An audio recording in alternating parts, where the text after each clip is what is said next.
hindi flat yung tummy ko. Very, very maraming bilbil. Skin color. My arms. Because hindi siya lumiliit back then. Mataba ako, dark-skinned ako. Wala akong leeg before. Gaya ng marami, ako ay lumaking iniisip na ang aking katawan ay mali dahil sa larawang kinagisnan mula sa TV, billboards, magazine hanggang online. Mga larawan ng mga babaeng tinatawag nilang maganda. Yung Coca-Cola body. Perfect skin. Yung usual na Eurocentric. Sa mahabang panahon, ang mga kababaihan ay kinahon sa ating panlabas na anyo para tayo ay abusuhin at diskrimina. Sa alamat, ang babae ay pinangalanang maganda dahil ang pinakamahalagang katangian niya ay ang kanyang itsura, habang ang lalaki ay tinawag naman na malakas dahil sa kakayanan niyang likas. Sinimulan kong kunan ng larawan ang aking katawan upang makita ang aking sarili sa sariling lente na siyang mas mapagpatawad at mas mapagtanggap. At ang lenteng ito ang aking gamit sa pagkuha ng larawan ng kababaihan pati na rin ng sangkabaklaan dahil layunin kong baguhin ang kwento na tayo ay hindi lamang si maganda, tayo ay si malakas rin.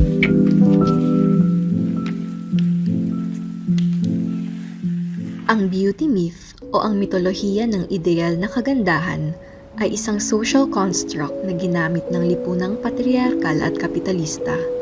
Pinapalaganap sa media ang perpektong imahe ng kagandahan bilang pamantayan ng kailangang abutin ng kababaihan at ng sangkabaklaan upang magkaroon sila ng halaga. Ayon kay Naomi Wolf, itong mitolohiya ng perpektong kagandahan ang dahilan kung bakit bumababa ang pagpapahalaga ng mga babae sa kanilang sarili upang mapagtanto nila na sila ay mas mababa sa kapwa lalaki. Kaya naman patuloy na bumabaklas sa kadena ng ideal na itsura sina Fatma, Shaira, Lester at Ari sa pamamagitan ng pagkatuto kung paano mahalin ang kanilang mga sarili. Dahil ang pagmamahal sa sarili ay isang mapagpalayang forma ng revolusyon. My name is Fatma Haji Ahmad. I started having negative thoughts about my body. But it started siguro when getting more and more photos of women on my feed, Facebook feed, Instagram feed. And although kami, actually, naka-long johns naman kami, but still, I cannot deny na minsan kapag nasa bahay ako, of course, I don't wear these things. I can wear shorts or I can wear t-shirts. Doon ko nakikita yung body ko. And I started having thoughts, no, it's not aesthetic.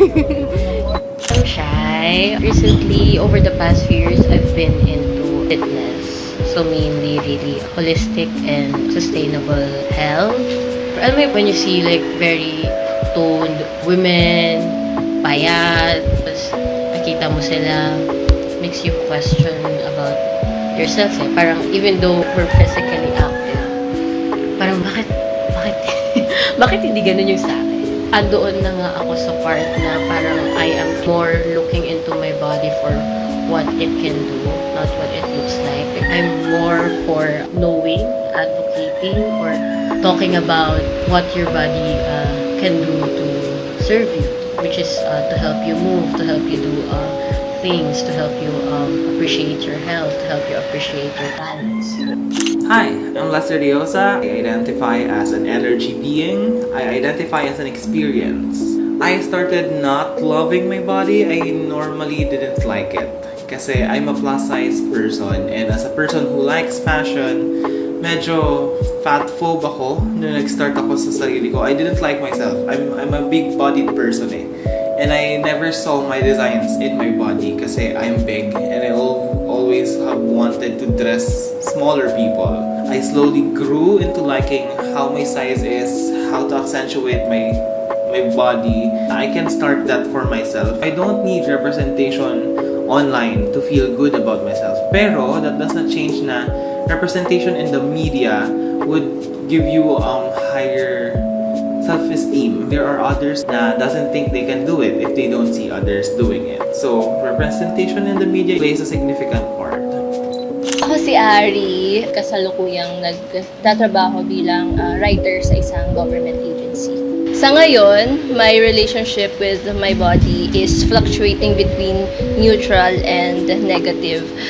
I am aware and hyper-aware even of how the media affects my body image and how my self-perception in some way reflects my reaction to societal pressures. Ayokong maging part ng reason kung bakit mas nagkakaroon ng power yung capitalism over us. It's a direct manifestation of the patriarchal, macho-feudal society that we live in. And choosing not to conform to these beauty standards in a way is an act of defiance. But I think what's more important, higit pa dun sa pagsastruggle natin as an individual na hindi magpa-apekto doon sa images na nakikita natin ay yung kamulatan kung paanong nawe-weaponize yung insecurities natin ng capitalism to sell as products for profit, at paano rin yung need for representation natin again is nagagamit na rin by corporations in the same way. Gaya ng pagpapalaganap ng beauty myth, ginagamit ng mga kapitalista ang media bilang plataporma para sa kita. Sa pagpapaliwanag ni Estrada Claudio, ang mga industriya ng beauty at fashion ay naglalayong gumawa ng siklo kung saan ang mga mamimili ay magkaroon ng walang katapusang pagnanais na makamit ang imposibleng pamantayan ng kagandahan. Pero, kita kita.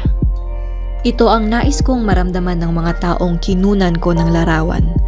Nais kong makita rin nila na ang kanilang mga sarili ay sapat na dahil sa tradisyonal o kontemporaryong media malimit nilang makita ang kagaya nila. No, I don't feel adequately represented. There is a new trend na kinukuha ng mga models yung mga Muslim women. I'm happy about them, but I don't see myself in them. Yes, nakasuot siya ng hijab, pero may criteria pa rin. So, Muslim na maganda, na matangkad, na may proportionate na katawan. Ngunit kinikilala natin na kahit patuloy ang paglabas ng tradisyonal na imahe ng kagandahan, dumarami na rin ang mga imahe ng iba't ibang katawan. Ngayon may plus size women na sila. Yung mga persons with disabilities, may mga scars, stretch marks. Pero hindi sapat ang tingi-tinging mga larawan ng kaibahan laban sa milyon-milyong perpektong katawan, dahil ang pagtanggap sa sarili ay hindi isang trend na madaling nalilimutan pagdating ng susunod na kaaaliwan ng lipunan.